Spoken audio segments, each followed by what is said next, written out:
In alhamdulillah, wa salat, wa salam ala wa rasulullah. Welcome to another session of our series entitled The Stories of the Prophets, alayhi salam. And today we'll be doing the second and last part of the story of Prophet David. And just to catch us up to date, the last time we met here, we talked about how David was a young boy, a young lad, maybe around 17 or 18. And he lived during the time of King Saul, who was one of the kings of the Israelites. War had been declared against the Israelites by Goliath and his army. And Goliath was a very strong man. And King Saul offered his daughter in marriage, to anyone who would fight, lead the combat fight against Goliath. But none of his men volunteered out of fear. So David, being the young man that he was, his brothers were in the army of Saul, and he was sent there just to help the soldiers gather their swords, their weapons. But he stood up and said, I volunteer to challenge him.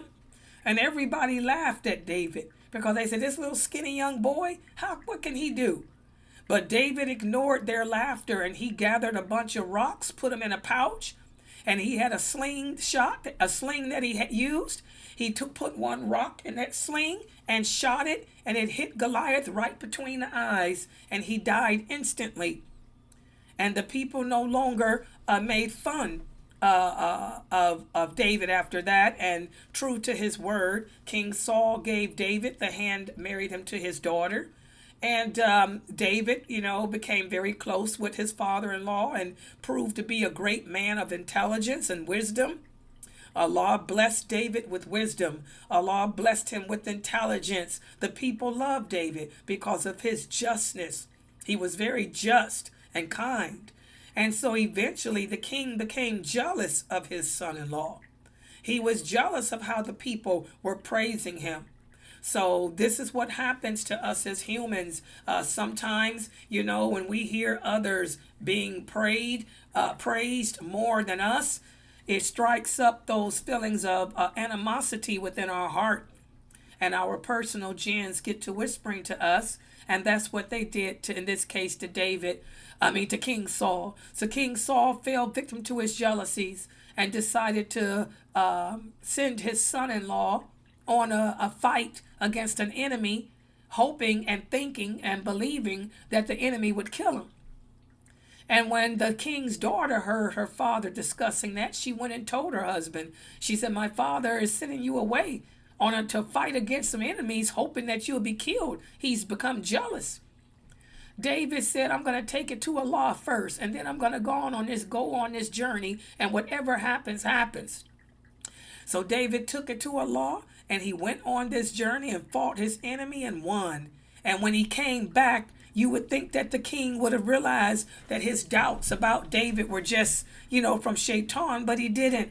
It just made him even more jealous. And this is where we stopped off in the story of David. We'll continue with what happened now. So let me put the PowerPoint up on the screen so everyone can see. And let me make sure. Let me make sure my PowerPoint is ready first. I don't even know if it's really ready. Yes, it is. Okay. We picked up. Let's pick up where we left off. After coming back victorious from the battle that King Saul sent him on, instead of Saul being happy, he became even more jealous and more angry towards David. And he decided, this is it. I'm going to plan to have someone assassinate him.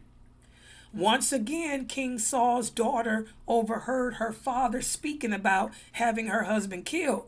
So, she went and again told her husband, David, what her father was doing. This time, David decided to leave rather than to pit himself against King Saul, because he really did love his father-in-law. So he gathered together some food and he got on his camel and he left the city. He left and went to the mountains where he found a cave, and he stayed inside that cave, for many days. After a while, David's brothers and also some of the people of the village, they saw that the king began to change. The king had become a tyrant. He began ruling with a heavy hand. He began to mistreat the people. He began to torture the reciters of the Torah. And he began to terrorize his soldiers because their allegiance wasn't to him anymore. It was to David. So David's brothers and others joined him at the cave and decided that they would fight with him against King Saul. Okay? But once again, David didn't want to fight King Saul. He really liked his father-in-law. But even still, he didn't like hearing what his father-in-law was doing to the people. So David decided that he would meet the king's army with his own army. And the king's army had traveled a great distance to try to get to David. In fact, they traveled so far that they became tired and decided to rest at a valley and go to sleep. Remember, Allah blessed David with wisdom. David didn't want to have a war and fight against his own people. So what David decided to do was to go to the sleeping army, and he crept up upon Saul, who was asleep. And he removed King Saul's spear, and he cut off a piece of his garment with a sword. And then David woke the king up and said, "Look, I do not hate you, and I do not want to kill you. If I did, I could have killed you right now while you were asleep." He said, "Here is a piece of the garment that you're wearing. I could have taken your neck off instead, but I didn't, because I really do love you as my father-in-law." He said, "My mission is one of love, not malice." And that's when King Saul, realized that he had fallen victim to his own insecurities, and he begged David to forgive him. So David forgave King Saul, and David ended up going back to his home with his father-in-law. And time went by, and the Israelites fought against many other people. And King Saul happened to be killed in one of those battles against their enemies. And when King Saul was killed, David succeeded him. David succeeded him as the king over the people. And so he was made king, and the people were happy because they loved David anyway. They loved him because of his wisdom, his strength. And so thus Allah made David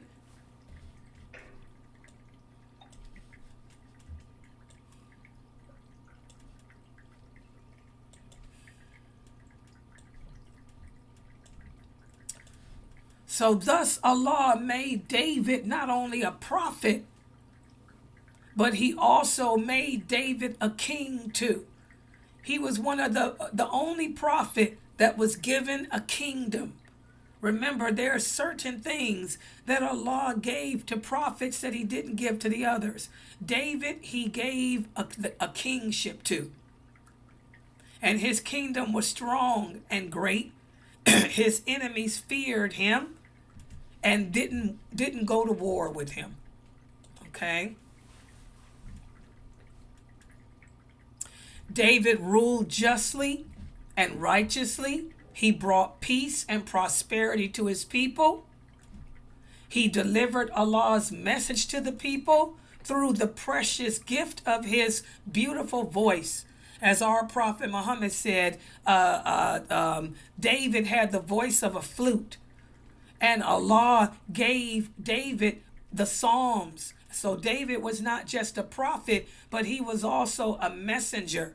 And Allah gave him the Psalms. And he would recite those Psalms in his beautiful voice. And in the Bible, those Psalms are known as the Songs of David. And something else that made David stand out, David loved Allah first and foremost. And he would divide his working day into 4 parts. He would spend one part of his day earning his living. He would spend another part of his day resting. He would spend another part of the day praying to Allah, and he would spend the last part of the day listening to the complaints of his people and delivering sermons. He also appointed deputies to listen to his subjects' complaints in his absence, so that the people's problems would never be neglected. So as you can see, just like our Prophet Muhammad, David alayhi salam, wanted to really make sure that the people, that their needs were met, their demands were met, and that they weren't living an oppressive life. And even though he was a king, he did not live off the income of being a king. He worked for his money. He was well experienced in weapon making, and he made and sold weapons, and he lived off that income. He did not live off the income of being a king. One day, as David was praying in his praying niche, he ordered his guards to not allow anyone to interrupt him. But 2 men managed to enter into his room, and he asked them, "Who are you?" One of the men said, "Don't be frightened. We have a dispute, and we have come to you for judgment." David asked them, "What is your dispute?" Because remember, David was known for his wisdom. And the first man said, "This is my brother, and he has 99 sheep, and I only have one. He gave it to me, but took it back." And when David heard this, he didn't even ask the other man for his side. He simply said, "You were wrong by taking the sheep back." And many people oppress each other. The people who oppress each other are nothing, are people who don't believe in Allah. Only the believers avoid oppression. And as soon as David uttered that judgment, the 2 men vanished. And David realized that those were not men, but instead those were 2 angels that Allah had sent to test him and to teach him a lesson. And the lesson that David learned from that was to never pass judgment without hearing from both sides of a dispute. So that's the story of David as taught to us by Allah in the Quran. Also, Allah tells us that David went on to have a son, and his son's name was Solomon. And when David died, his son Solomon inherited not only his kingdom, but also his prophethood. So the next time we meet, we're going to speak about the story of Prophet Solomon. All right? So I'm going to stop right here. Subhanakallahumma wa bihamdika ashhadu an la ilaha illa anta astaghfiruka wa atubu ilaik. Are there any questions about the story of David? And by the way, this story is taken directly from the Quran and the Hadiths, not from any other book. I got all this out of the Quran and the Hadith. Any questions? Okay, I'm going to stop right here. Just to let everybody know, please go to the website.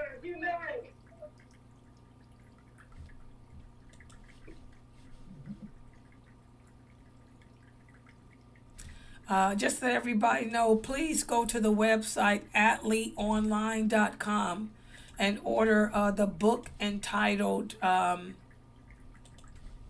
let me put it on the screen so y'all can see it.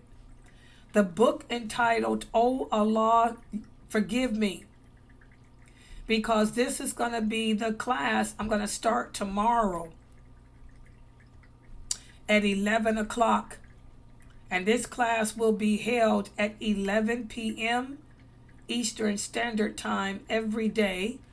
There it is. The book is entitled, Ya Allah, Pardon Me. You can go to atleeonline.com. That's the website, atleeonline.com. The book it's an ebook. It's only $1.25. So inshallah, you guys can download it off of his website. It's an ebook. It's only $1.25. Ya Allah, pardon me. This is a book that has wonderful supplications that you guys have been asking us about. Supplications that our Prophet sallallahu alaihi wasallam taught us to say in different circumstances. So it's only $1.25. Download the ebook, and I'll begin teaching that class tomorrow. It'll be held every day at 11 p.m. Eastern Standard Time. Okay, are there any questions or comments? Oh yeah, I had a question. Was David a prophet or a messenger? He was both, as we just talked about. What made him a messenger, guys? Allah says he was a prophet and a messenger. So he's a prophet and a messenger. Okay, any other questions?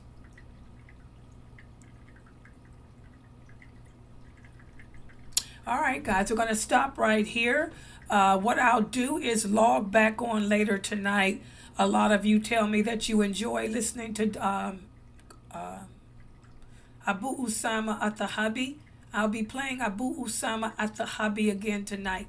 So inshallah, I'll log back in around 12 or so, or 11 or so, and I'll put on Abu Usama at-Tahabi, inshallah.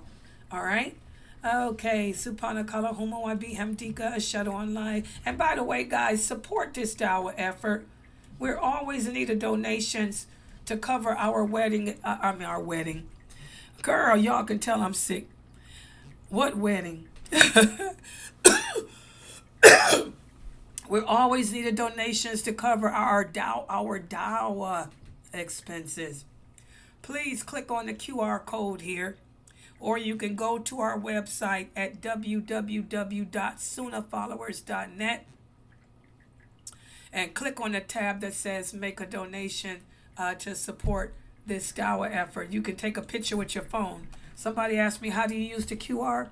Girl, I just learned how to use it too. You take your phone. Let me see if I can do it again. You take your phone and just take a picture of this. Wait a minute, let me see if I can do it too. Hold it up to the screen. There. And it goes right to click the link, and it'll open the link, and it'll take you to the donation link. That's our PayPal donation link. Oh, look, it showed up as me clicking too. That's our PayPal donation link. Yeah, did y'all see how to do that? Yeah, you just hold your phone up, turn your camera on your phone, and hold your camera up to the code, and it'll take a picture. It'll do it. It'll do this. Amen.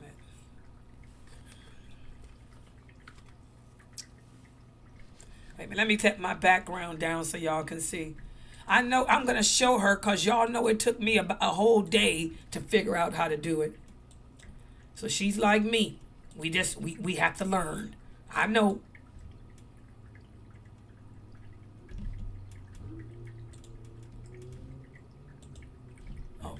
How was I showing y'all? Was I screen sharing? I forgot how to show you. Okay. Yeah, this is how you do. You take a pic. Wait a minute. I held it up to the code. Hold on. Yeah, I got to do it again. Okay, you turn your phone on. Your camera on. Take the camera, put it up there, and it'll scan the code automatically. And when it scans the code, it'll do this. It'll put this on your phone, a little link Where's the link? Why come my phone ain't showing? Oh, my phone went black. Well, oh, the phone went black. But it'll make a link for you to open to. That'll take you to the make of the donation thing. Did you see it? Yeah. It'll open up a link that'll take you to the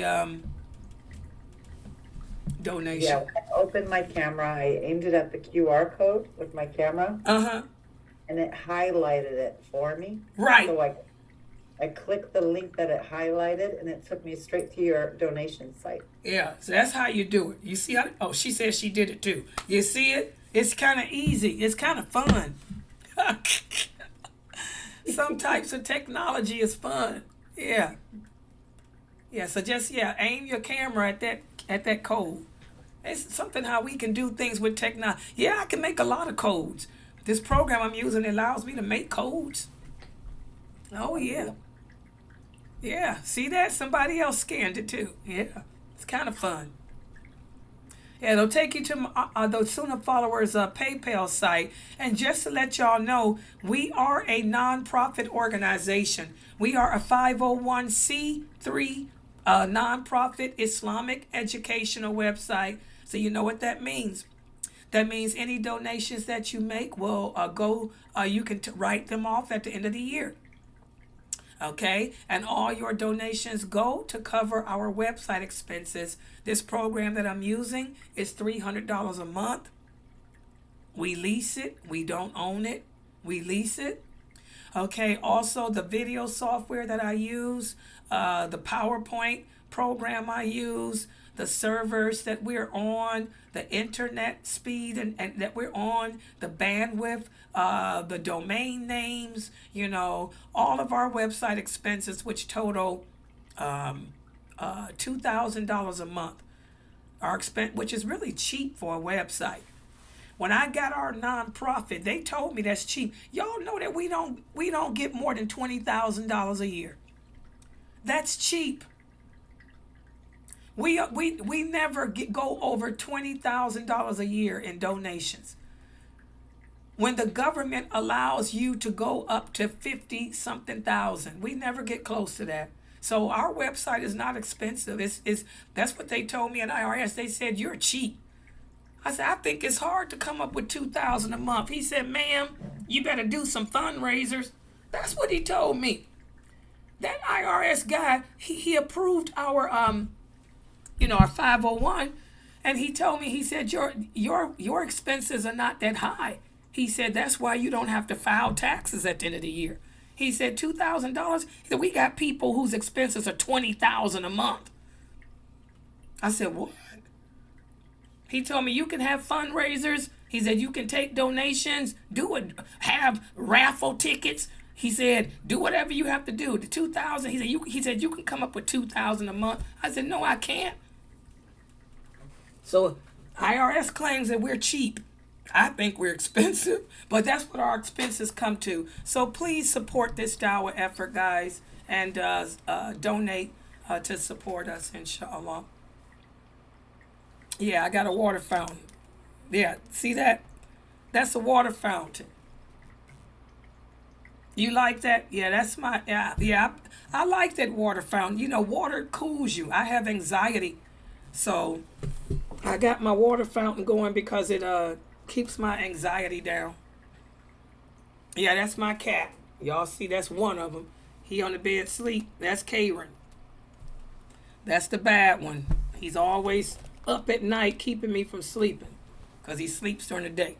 But yeah, that's a water fountain. It helps it with anxiety. Okay, guys, I'm going to log out right now, but I'll log back in about an hour to play some lectures, okay? All right. Subhanakallahumma wa bihamdika ashhadu an la ilaha illa anta astaghfiruka wa atubu ilayk.